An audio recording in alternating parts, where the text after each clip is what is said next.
verso 1 ao 13 é o que nós vamos meditar nessa noite.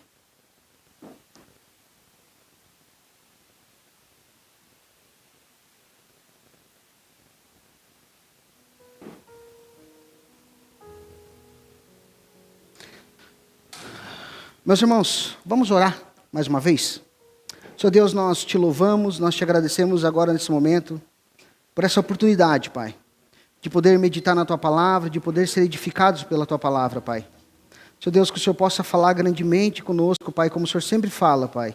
Sonda o nosso coração, sonda as nossas falhas, Pai.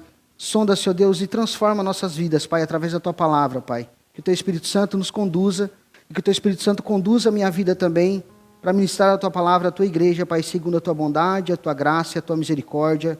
Assim nós te pedimos em nome de Jesus. Amém. Irmãos, como eu disse, a gente está dando aos irmãos que nos visitam essa noite, a gente está dando sequência a uma série de ministrações a qual a gente tem observado na Palavra de Deus e buscado uma autorreflexão.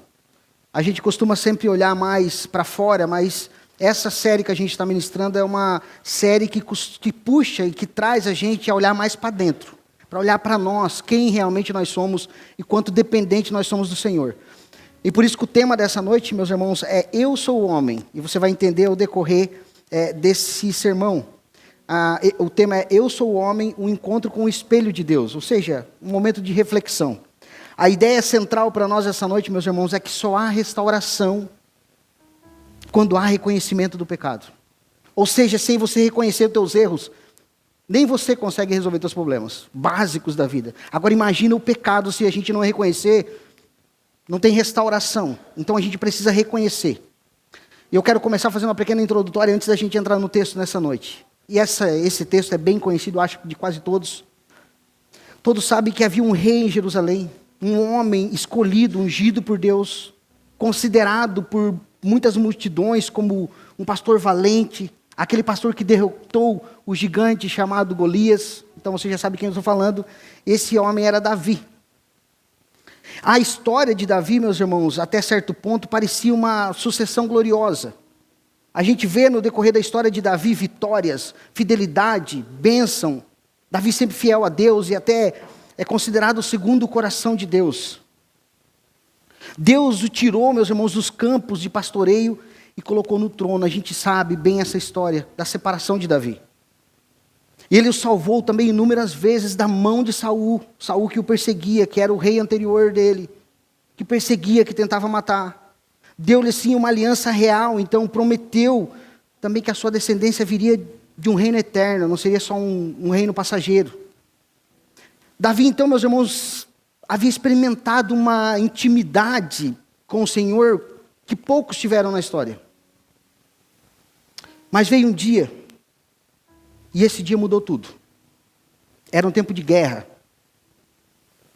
E em tempo de guerra, não se fica em casa. Há tempo para todas as coisas. Eclesiastes diz, a palavra em Eclesiastes diz isso. E era um tempo de guerra. Em tempo de guerra, soldado não dorme. Soldado não fica em casa. Os reis normalmente saíam ao campo de batalha. Mas naquele ano, Davi decidiu ficar em casa. E como dizia minha mãe, e diz, né, que ela está hoje, glória a Deus pela vida dela, mente desocupada é a oficina do diabo. Davi era para ele estar trabalhando, era para ele estar pelejando, mas ele estava em casa. E quando a mente está desocupada, surgem várias oportunidades de coisas erradas, por assim dizer. Então um pequeno desvio aqui de responsabilidade, aqui se tornaria um abismo espiritual na história. Numa tarde comum, enquanto ele passeava sobre o terraço do seu palácio, ele viu uma mulher se banhando, chamada Betseba. E ela era bela. E o pecado, meus irmãos, para nós sempre se apresenta como uma beleza, como uma oportunidade. E a palavra diz que ela era bela, e Davi olhou para ela, e depois a desejou, e então mandou buscá-la. Então, primeiramente, meus irmãos, ela era bela. E o pecado muitas vezes aparece para nós assim como algo bom.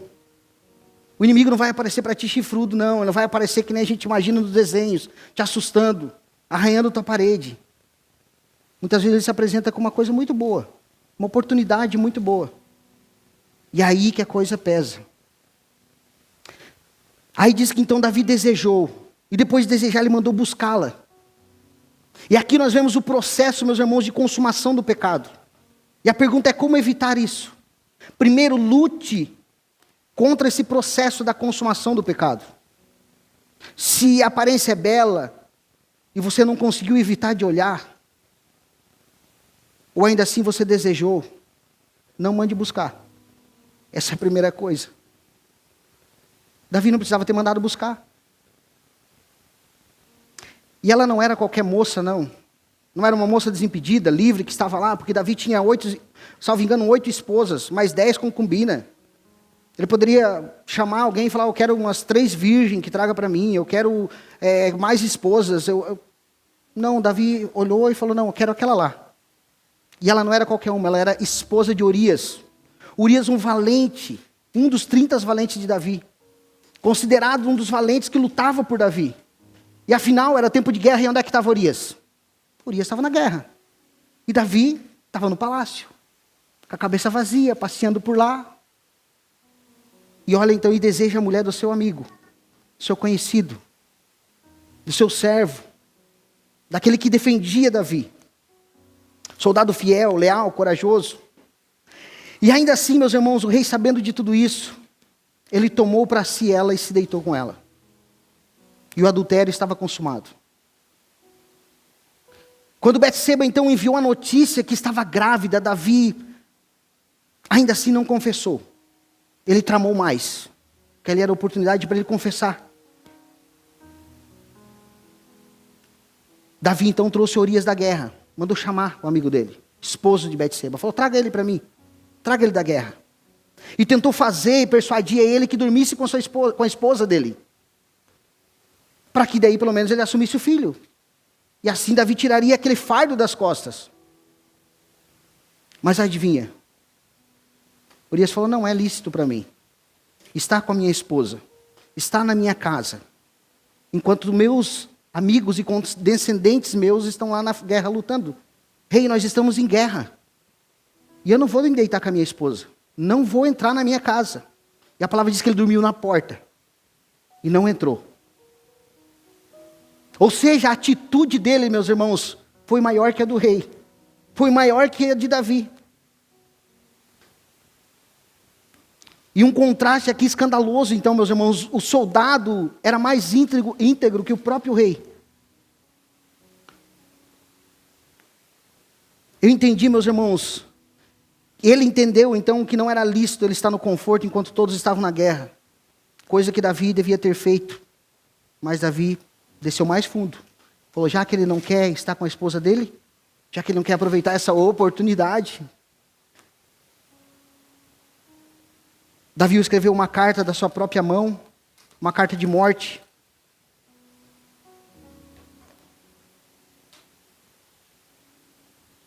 E mandou que colocasse Urias à frente da batalha.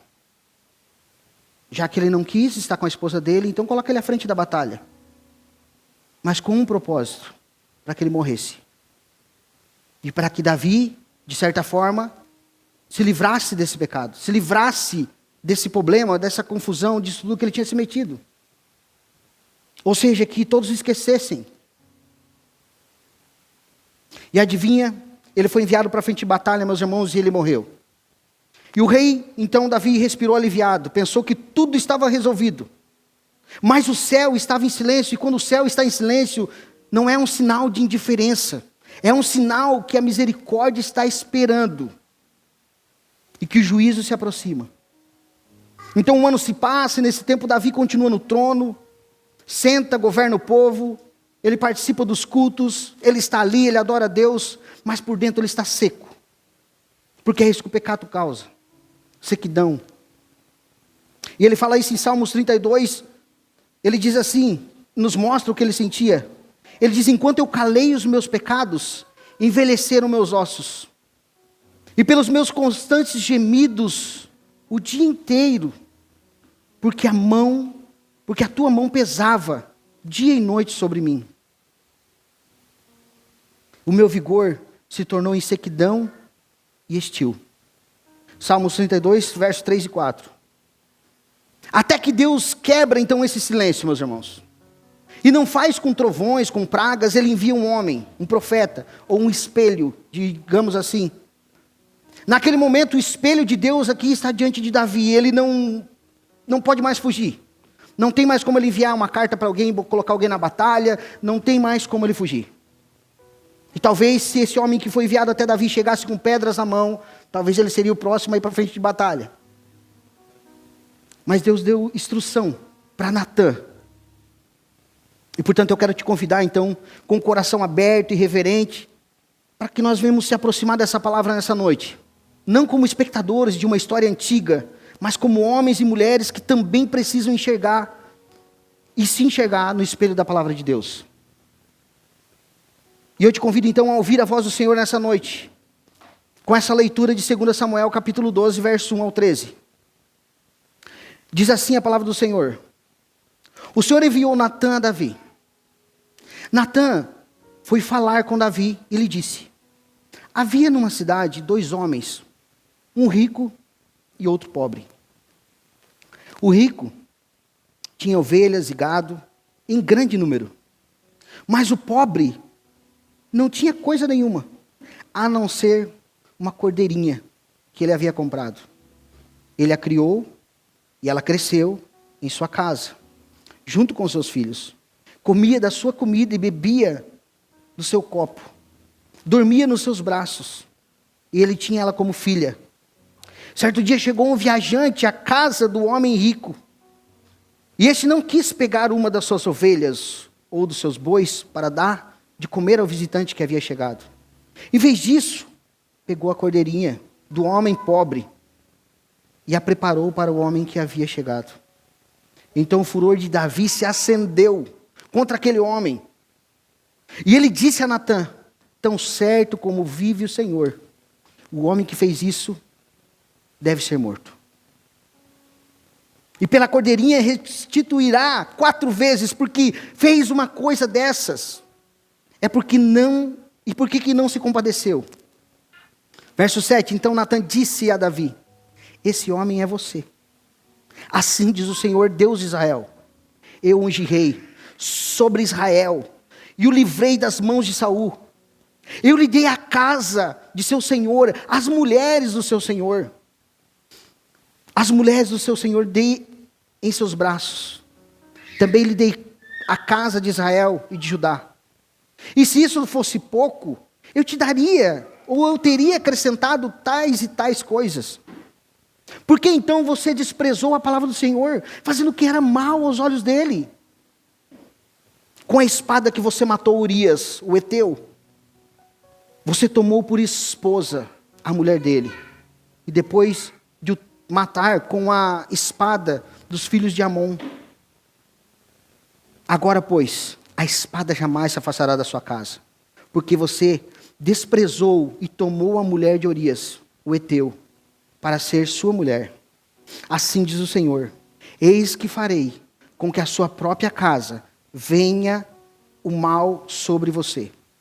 Tomarei suas mulheres à sua própria vista e as darei a outro homem, que se deitará com elas em plena luz do dia.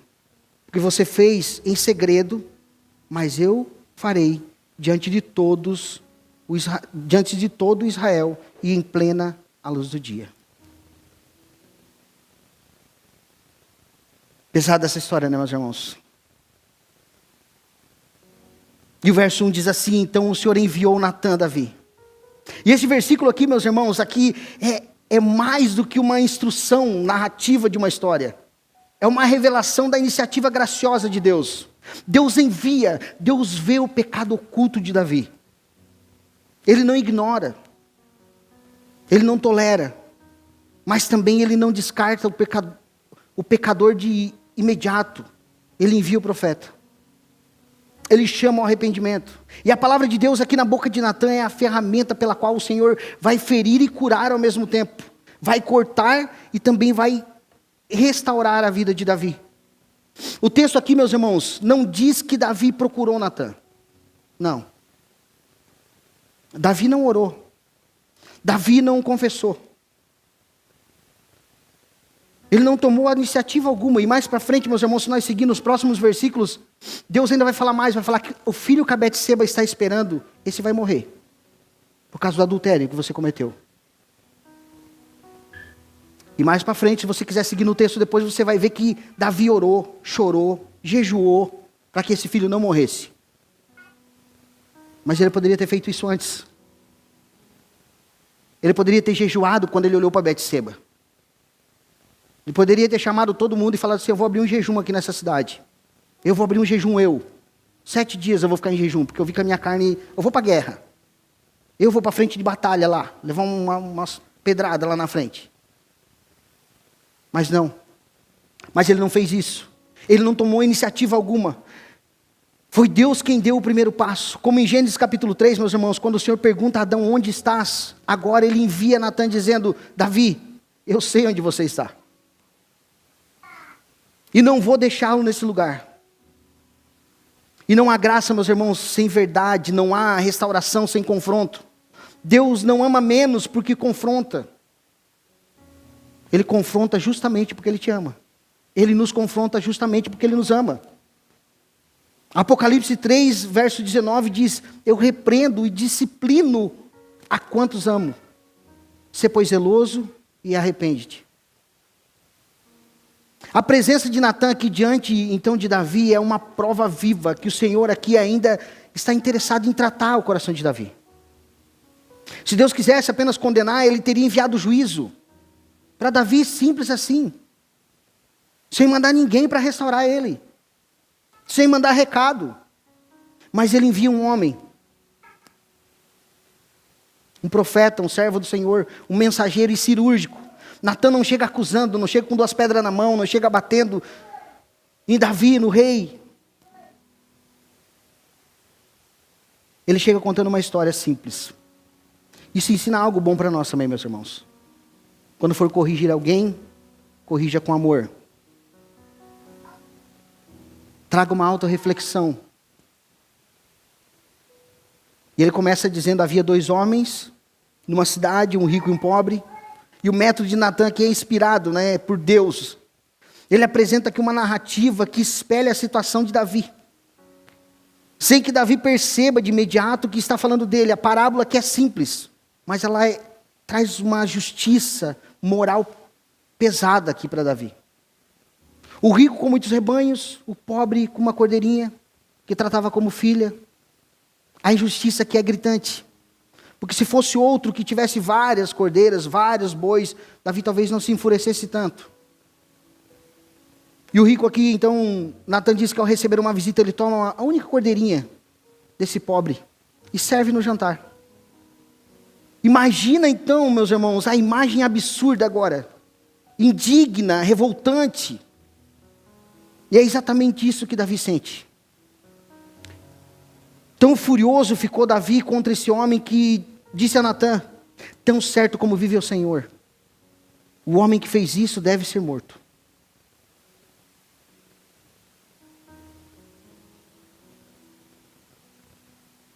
Olha o que diz em Êxodo capítulo 22, verso 1. Se alguém furtar um boi, ou uma ovelha, e abater ou vender o animal, por um boi pagará 5 bois. E 4 ovelhas por uma ovelha. Qual era a pena desse homem? Pela lei. Era simplesmente devolver 4 ovelhas para aquele que ele roubou. Era isso que o rei precisava proferir ali. Era isso que Davi precisava proferir seguindo a lei.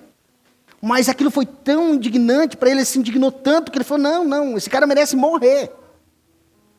E ele fala mais à frente de devolver as 4 ovelhas, mas primeiro morrer esse cara merece.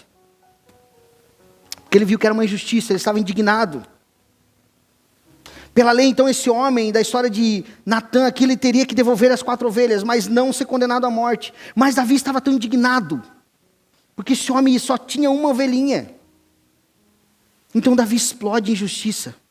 Sua indignação aqui é real, dá para sentir essa indignação. Mas ele não percebe que está descrevendo a si mesmo. Repare que ele enxerga com clareza o pecado na história do outro. Mas ele não vê o próprio reflexo ali. Ele não consegue se enxergar. E a ironia, meus irmãos, do auto-engano. O homem que foi capaz de planejar adultério, assassinato em segredo, agora quer aplicar uma pena máxima a um ladrão de cordeirinho. A morte. Não só devolver as cordeiras, não, ele precisa morrer. É o que Jesus diz em Lucas capítulo 6, verso 42.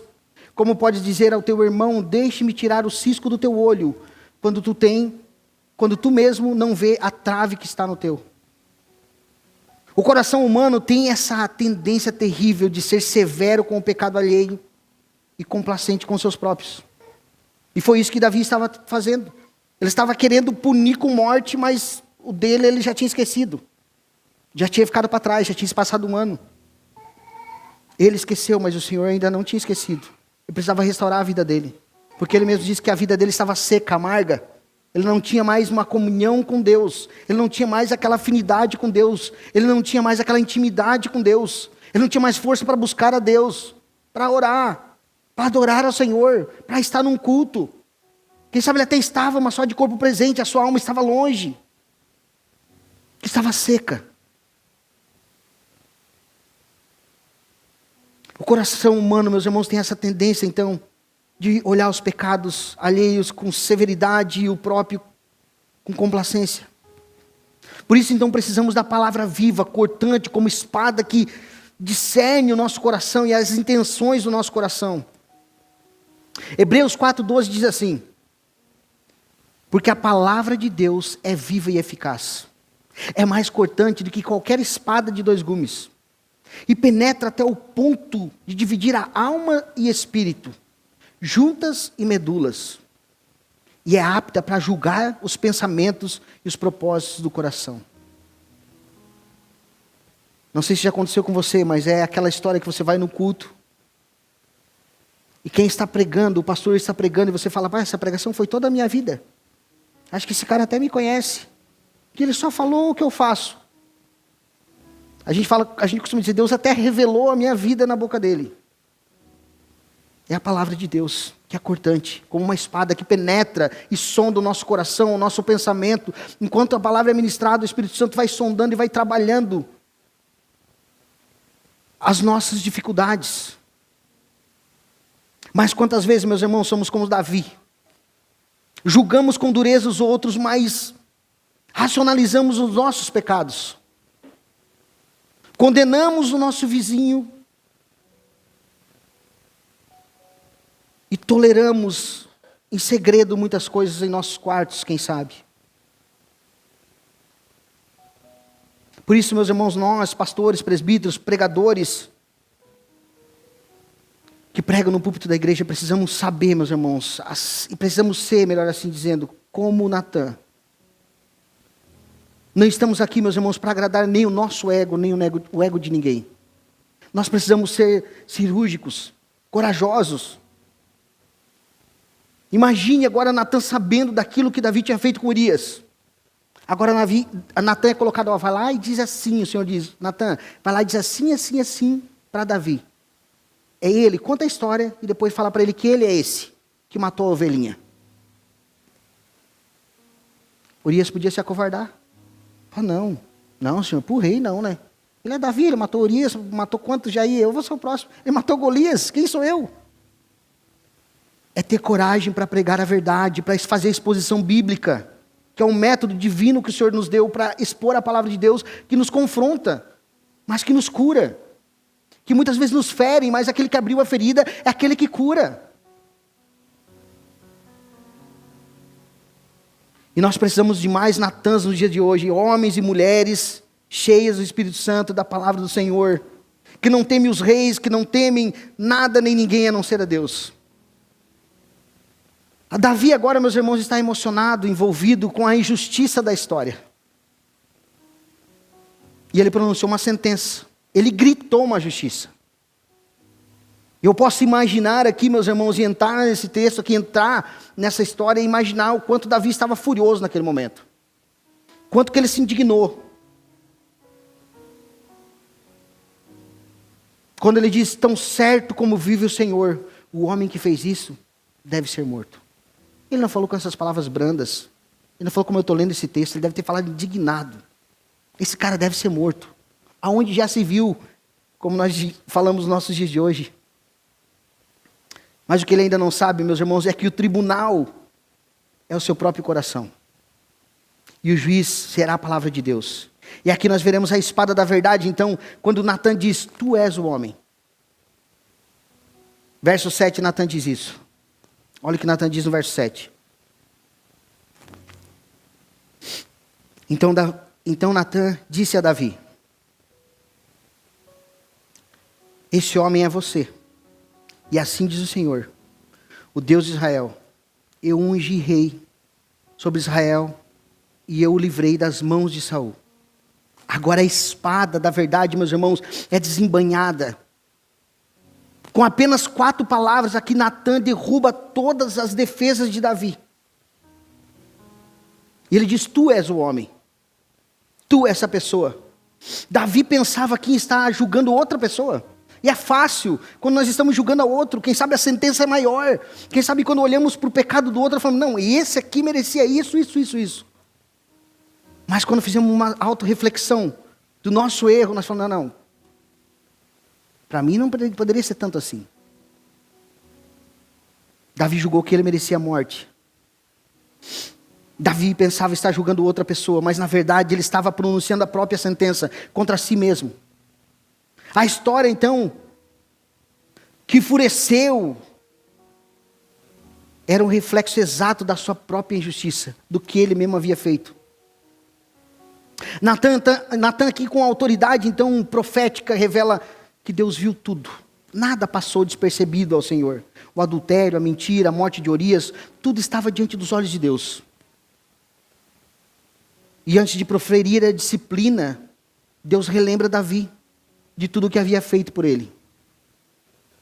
E ele diz, eu ungi rei sobre Israel. Eu o livrei das mãos de Saul. E inúmeras vezes, eu lhe dei a casa do Senhor. E se isso fosse pouco, olha só, meus irmãos, vamos frisar esse final desse versículo aqui. Se isto fosse pouco, eu teria acrescentado tais e tais coisas. Isso é pouco para ti, Davi? Eu teria acrescentado tais e tais coisas. Eu te dei autoridade sobre Israel. Tu era o rei. Por que tu não fez outra coisa? Em vez de me desagradar.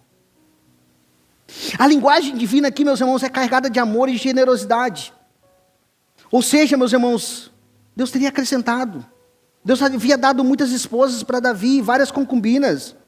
Ele não precisava de Betseba, que nem dele era. Era esposa de um fiel escudeiro dele. Deus aqui não apenas confronta Davi por quebrar uma lei, mas ele confronta por desprezar a graça. Porque você desprezou, verso 9.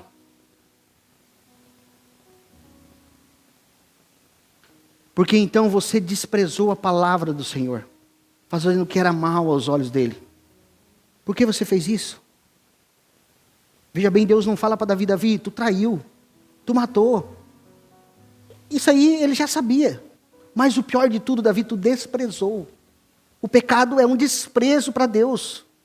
Porque nós sabemos que estamos fazendo errado.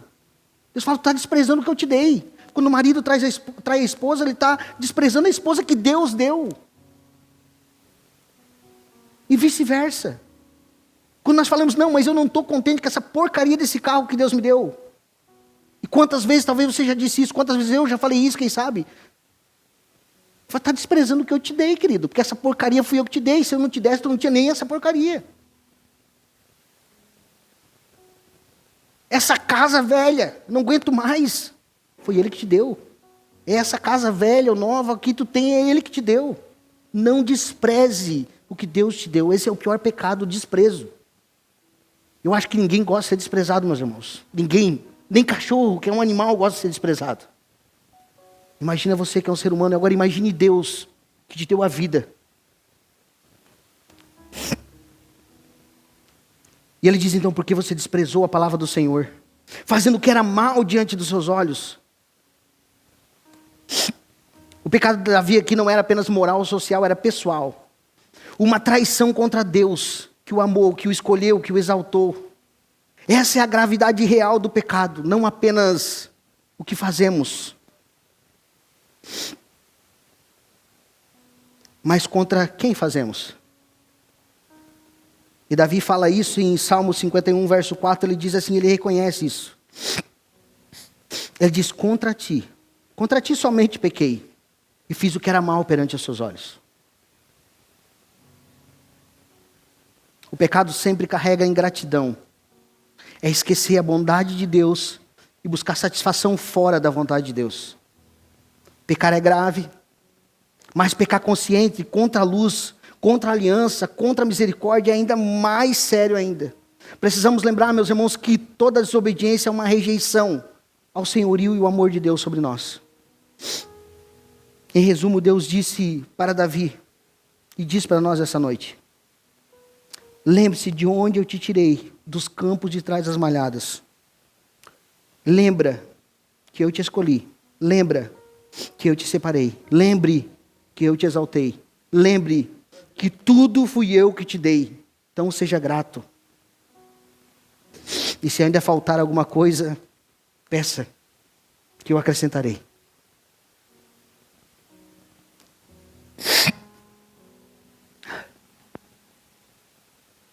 Temos aqui agora, meus irmãos, a sentença de Deus no verso 10 e 11.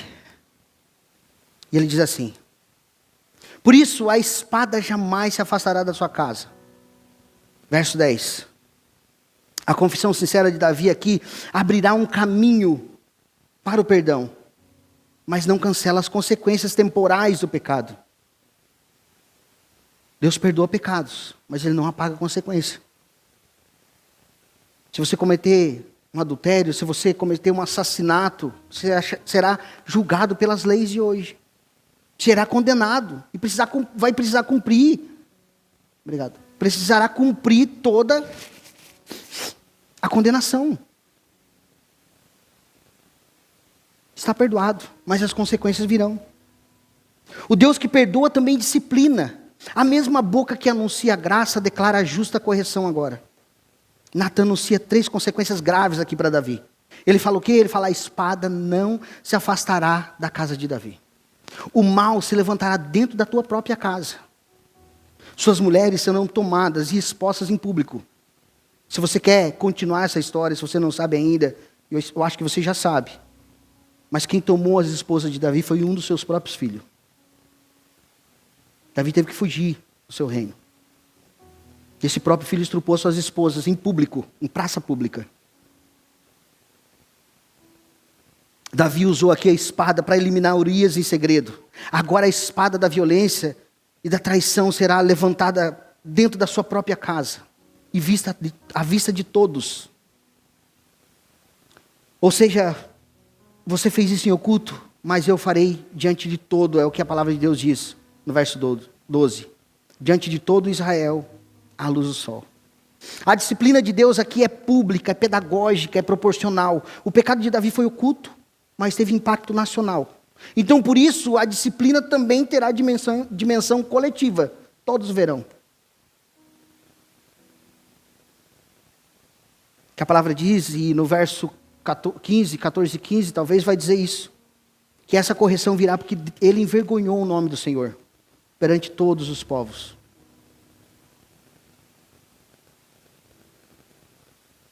Conseguimos aqui perceber, meus irmãos, pontos nos quais vamos considerar justo. Davi tomou a mulher de outro, e agora as mulheres dele serão tomadas. Davi aqui desprezou a palavra do Senhor, agora será exposto diante do povo do Senhor. Davi feriu a integridade de uma família, agora a sua própria família será ferida, por divisão, incesto, rebelião e morte. A rebelião de Absalão, o estupro da sua filha Tamar, o assassinato de Amon, a guerra civil em Israel, tudo isso será o amargo fruto daquilo que começou apenas com um olhar no terraço. E um desejo cultivado no coração. Era só um olhar. Mas olha o resultado, olha as consequências que geraram. Gálatas capítulo 6, verso 7 diz, não vos enganei, de Deus ninguém zomba, aquilo que o homem semear, isso também colherá. Nós podemos escolher o que plantamos, essa frase é antiga e todos conhecem, mas não podemos escolher o que colhemos. Se você plantar limão, vai colher limão, não espere colher laranja. Vai semear, vai colher. Deus não se deixa escarnecer, a disciplina virá, pode demorar, mas virá. E quando vem, não é uma vingança, é correção santa. O perdão divino remove a culpa eterna, mas não anula a necessidade, não anula necessariamente as consequências terrenas. Para nós, pais, maridos, líderes, não pensem que pecados escondidos não afetam os que estão ao nosso redor. E eu falo que para quem nos vê através dessa transmissão nessa noite, pai, não pense que aquele pecado, marido, não pense que aquele pecado, aquilo que está fazendo escondido, que ninguém sabe, só tu e alguém, ou só tu e tu mesmo, não afeta a tua família. Isso afeta. E um dia você vai saber que vai afetar. Davi pecou em privado, mas a sua família inteira sofreu. O povo sofreu com ele. Deus é justo, sua disciplina visa restaurar o temor, preservar a santidade e lembrar ao seu povo que a sua palavra não pode ser desprezada impunemente. Aquele que despreza a palavra do Senhor, ele será punido. Então não despreze a palavra do Senhor. E terminar esse sermão aqui, meus irmãos, seria cruel. E o nosso Deus não é cruel. Então Davi disse a Natã, no verso 13, pequei contra o Senhor. E essas poucas palavras aqui marcam, meus irmãos, uma virada dramática, gloriosa na narrativa. A espada do Espírito penetrou fundo no coração de Davi. A resistência, a dureza do coração aqui foi quebrada. O rei que antes manipulava, escondia, agora se rende com um sóbrio e sincero reconhecimento. Pequei contra ti, Senhor. Não há desculpas, não há justificativas, não há transferência de culpa. Não é como Adão, não foi a mulher que tu me deste. A culpa é de Betseba porque ela estava de biquíni lá, tomando banho. Não, a culpa é de Betseba porque ela estava nua lá no palácio, tomando banho lá na praça. Lá na casa dela, porque ele estava no palácio, então conjecturamos que ela estava na casa dela e ele deu uma espiadinha na janela. Não, mas a culpa é de Urias. Sabe por quê, Senhor? Porque ele devia ter falado para a mulher dele não tomar banho enquanto ele estava na guerra. Quando é que já se viu ela estar tomando banho lá? Ele não transferiu a culpa. Ele falou, eu pequei. Não foi contra Urias, não foi contra Betseba, não foi contra ninguém, não contra o povo, não foi contra o Senhor. Ele reconheceu o seu erro. Apenas então uma confissão dele, dizendo, eu pequei contra ti, Senhor. Davi aqui compreende, enfim, então, que o seu pecado não foi apenas contra Urias, contra Betseba ou contra Israel, mas foi contra Deus santo, pessoal, gracioso, que havia amado desde os campos lá de Belém. E essa é a dimensão vertical do pecado, a ofensa contra o Criador. A resposta de Deus através de Natã é imediata e surpreendente, meus irmãos. Diz assim, também o Senhor perdoou o seu pecado, e você não morrerá. Tu falou que merecia a morte. Pela ovelhinha não, mas pelo que você fez por Urias e Betseba, você merecia a morte. Mas tu também, como já se arrependesse, não morrerá. E essa é a beleza do Evangelho, antecipando o Evangelho no Antigo Testamento, meus irmãos. Onde há arrependimento sincero, há perdão gracioso. Davi, segundo a lei, merecia então a morte por adultério e assassinato. Mas Deus, rico em misericórdia aqui, pôs sob outro a culpa do rei. E nós sabemos sobre quem ele colocou a culpa de Davi. Sobre o nosso Senhor Jesus. Ele carregou a culpa de Davi e carrega a nossa culpa. Vemos aqui a figura do Filho amado, nosso Senhor Jesus Cristo, que morreria por todos os seus pecados. Por todos os nossos pecados e não pelos seus pecados, melhor assim dizendo, porque ele não teve pecado algum. É ele que torna possível esse tipo de declaração. Você não morrerá. A graça não ignora a gravidade do pecado. A confissão verdadeira, meus irmãos, é o início de toda a restauração. Deus não resiste a um coração quebrantado e contrito, diz já Davi em Salmos 51:17. Não espere cair em desgraça para se voltar ao Senhor.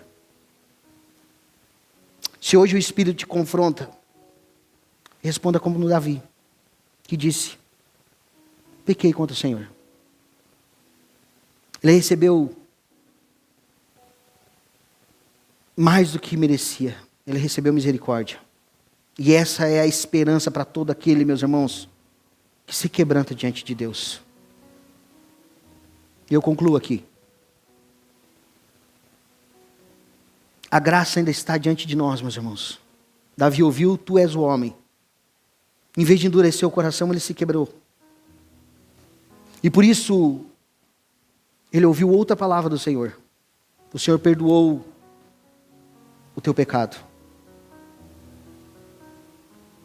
E este é o ponto de virada. Este é o centro da redenção. Deus que confronta é o mesmo que perdoa. O mesmo Deus que enviou Natã, hoje envia sua palavra aqui para nós, meus irmãos. E talvez nessa noite você esteja ouvindo algo que vai além da minha voz.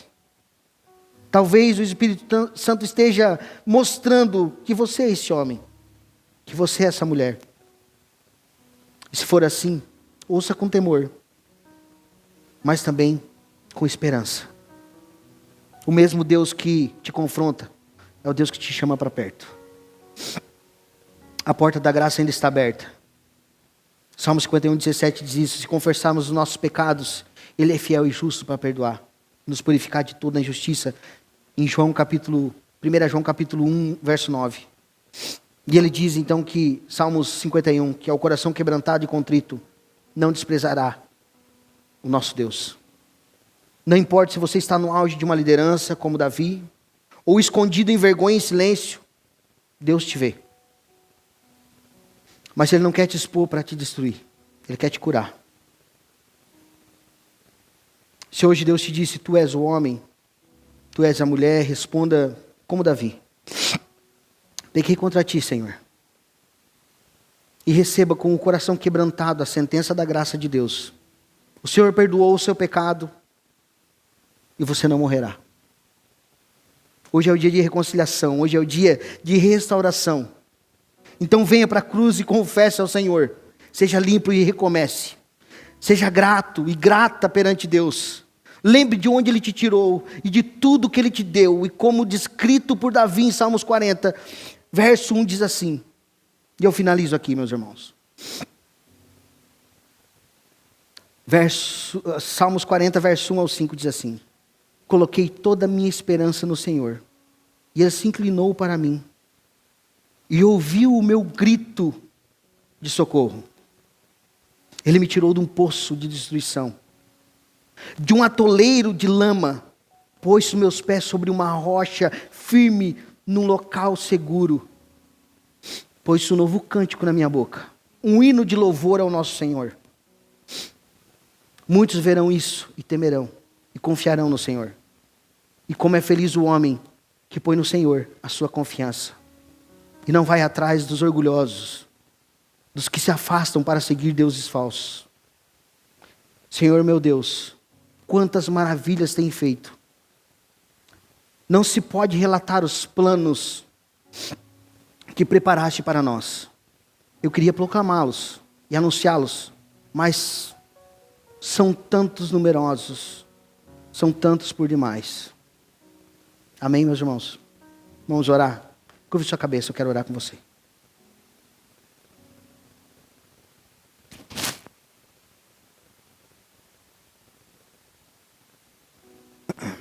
Senhor Deus, como Davi disse naquele dia, Pai, nos perdoa, Senhor Deus, se pecamos contra Ti, Pai. Nos perdoa e nos restaura, Senhor Deus, é o que nós pedimos nessa noite. O Senhor falou conosco, Pai, e quebrantou os nossos corações. Como Davi mesmo disse no Salmos 40, Pai. Quantas coisas o Senhor tem feito por nós. De onde o Senhor nos tirou, Senhor Deus, só nós sabemos, e o Senhor sabe, quem sabe, de muitas pessoas aqui. O Senhor está sondando os nossos corações, se há falha em nós ainda, Senhor Deus, e que sempre teremos falhas, porque somos falhos, pecadores. Mas graças a Ti alcançamos a Tua misericórdia, o Teu amor que nos cobre, nos protege, e sempre nos traz e nos renova, Pai. A minha oração nessa noite, Senhor Deus, é que o Senhor renove as forças de cada irmão, de cada irmã nessa noite, Pai. Assim, Senhor Deus, traga força, restauração para cada um de nós, Pai. Assim como o Senhor fez com Davi, restaurou a sua vida, Pai. Restaure a vida de cada um que nos vê através dessa transmissão, Pai. Porque o Senhor é um Deus que perdoa os pecados, Pai. Se há ainda alguém que nos ouve, se os nossos ouvidos estão abertos, é porque o Teu Espírito ainda está operando em nós, e é porque ainda há tempo de arrependimento. Então nos perdoa, Pai. Nos ajuda, Pai, a cumprir a Tua vontade. Que nós possamos sair daqui, Senhor Deus, refletindo isso, Pai. Avaliando a nós mesmos. E reconhecendo a Tua graça e a Tua misericórdia sobre nossas vidas, Pai. Nos ajuda a lutar contra o pecado. Contra as coisas que tentam nos tirar e fazer errar o alvo e nos tirar da Tua presença, Pai. Assim, Pai, eu oro com a Tua igreja. E nós Te adoramos e Te glorificamos em nome de Jesus. Amém e graças a Deus. Meus irmãos, vamos colocar de pé e vamos adorar o Senhor nessa noite.